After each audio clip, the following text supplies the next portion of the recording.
Ay, baliktad. So ngayon mga bossing, mag-i-install tayo ng tail tidy para sexy na yung motor natin. So unbox lang natin muna yung tail tidy natin na nabili lang natin sa Shopee. So bike specific to, para talaga sa 450 SR, tsaka around 2K lang to, mura lang. At ito na siya, at may kasama na rin siyang plate light tsaka signal light na LED lahat. Tapos fix lang na bracket kasi ayaw ko na yung foldable kasi nasisira yung magnet. So tara, install na natin sa motor natin mga bossing.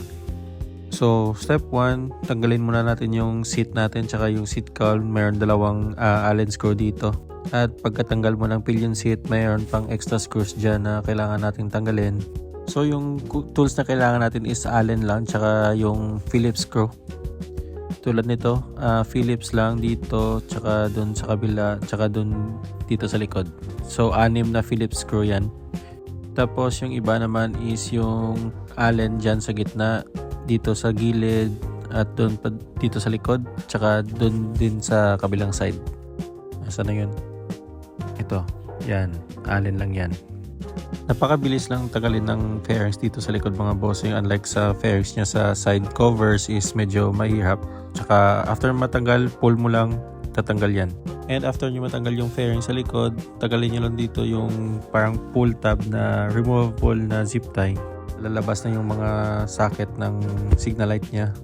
So tandaan nyo lang mga bossing, color coded to, pero lahat ng green na wire is katumbas nyan is yung black na wire sa tail tidy natin. Tapos yung ibang kulay naman is titest na lang natin if ano yung tamang kulay para sa signal light. Basta tandaan nyo lang, kapag black sa green, tapos yung red doon sa may mga kulay. So yun lang, napaka basic lang. So tanggalin lang natin yun sa mga socket nila. At sa tail section naman mga bossing, kailangan na natin ng 13mm na socket.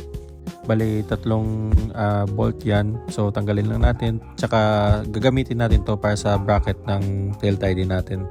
At after matanggal ng tail, ipasok na natin tong mga wirings doon sa loob. Ipwesto natin ng tama sa bracket. Tsaka ilagay natin yung mga bolts ng stock ng tail natin. So tandaan nyo bossing, kapag naghigpit kayo dito ng bolt, dapat hindi one-sided. Huwag nyo higpitan isa-isa para pantay yung pagkapatong niya sa tail natin. At saktong higpit lang mga bossing, huwag yung sobra, baka ma-lost thread yung thread ng tail natin. At dito natin i-test kung anong tamang wiring. Basta pasok lang natin yung pula sa may color tsaka yung green sa kulay itim. So sa right tail light natin, kaso left sa kabila. So ulitin natin. Try natin yung ibang socket naman. So trial and error lang mga boss. Ayun. Right signal na rin. Try natin naman sa kabila. Check natin yung hazard kapag dalawa din yung umilaw sa likod. So sakto naman siya, dalawa yung umilaw sa hazard. So yung plate light na lang ilalagay natin sa park light niya. Pag sakto na yung dalawa, obvious na correct na yung plate light. So yan, yung may plate light na tayo. Try natin ulit yung hazard na may plate light. So okay na siya. And try natin ulit individually. Left turn, yun, gumagana. Then right turn naman, check natin yung right. Gumagana sa front, gumagana din sa rear. So okay na mga bossing, ibalik na lang natin sa sakto yung fairings tsaka yung wiring ulit. So since tama na yung wiring natin, make sure mahigpit yung pagkapasok natin, tsaka ibalik lang natin kung saan natin kinuha yung mga wiring sa loob. Tsaka ibalik na rin natin yung fairings. So madali lang yan, snap lang yan. Then balik na rin natin yung mga screw tsaka yung mga bolts. And good to go na tayo mga bossing. Huwag yun din kalimutan yung bolt sa seat, baka matanggal yan. So okay na yan.